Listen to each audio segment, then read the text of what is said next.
paaralan na pinamumunuan ni Guro Chan, may pangkat ng mga estudyanteng mahilig magchismisan na pinangungunahan ito ni Maring.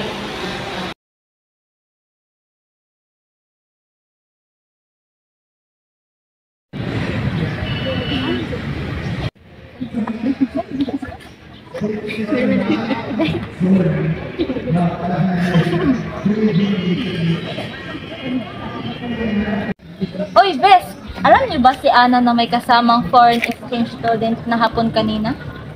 Kaibigan ko yung pinag-uusapan nila. Talaga ba, Bes? Ang landi talaga ni Ana. Imbes mag-focus sa pag-aaral, paglalandi ang naatupan. Ay, naku, napakaharap talaga yung babae niyan. Pangit pa naman niya. Baka ginayuman niya yung hapon. Baka nga, di ba may lahi silang manggagayuma? Oo nga, narinig ko na yan noon. Lingid sa kaalaman nilang tatlo, narinig at nirecord pala ito ni Celia, ang matalik na kaibigan ni Ana. Agad siyang pumunta kay Ana sa kanilang sigit-aralan. Mabuti nandito si Ana. Si Ana, may sasabihin ako sa iyo. Oh, Sia! Ano yun? Parang seryoso ka. Narinig ko si Maring, Sidang at Toribia na pinag-uusapan ka. Tungkol saan naman? Sabi nila malandi ka raw kasi may kasama kang hapon ay may lahi kayong nanggagayuma. Aba, bakit nila nasabi yan? Wala naman silang alam tungkol sa akin.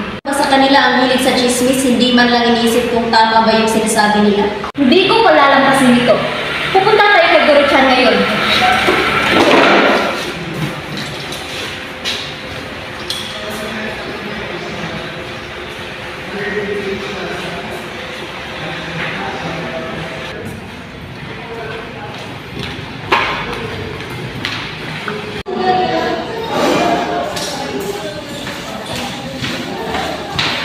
Dumiretso sila sa opisina ng kanilang guro upang ireklamo ang tatlong chismosa.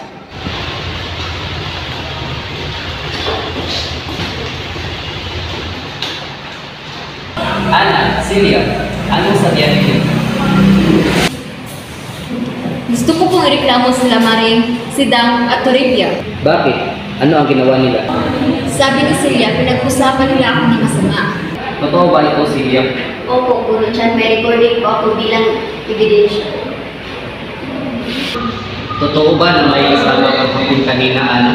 Opo, Guro. Pero siya po ang kaibigan ko exchange student na gusto lamang makita ang campus natin. Wala pong namamagitan sa amin. Mali pala ang akala nila. Tungkol naman sa sinasabi nilang nanggagayuma.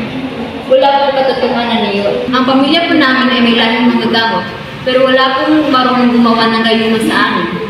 Sige, ikapatawa ko silang tatlo at kakausapin ko ngayon. Salamat po, Guro Chan. Besh, tara na, baka nandun na sa classroom si Ginoong Cruz.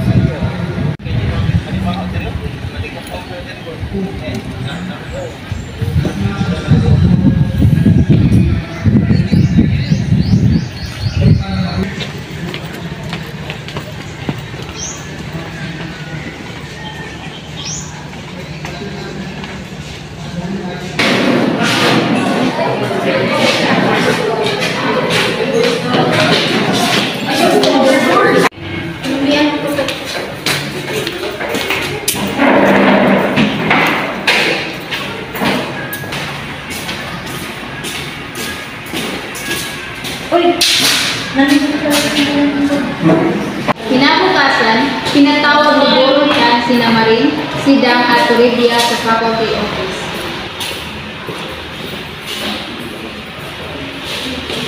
Magandang araw po, Ginoong Chan.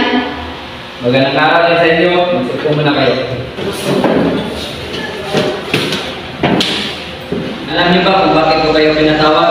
Hindi po, Guro Chan. May ebidensya akong natanggap na kayo ay nagkakalat ng maling impormasyon tungkol kay Ana. Wala po kaming ginagawang masama. Oo nga po, hindi po namin siya masyadong kilala. Kaya pala, kahit ano na lang ang sinasabi niyo tungkol sa akin.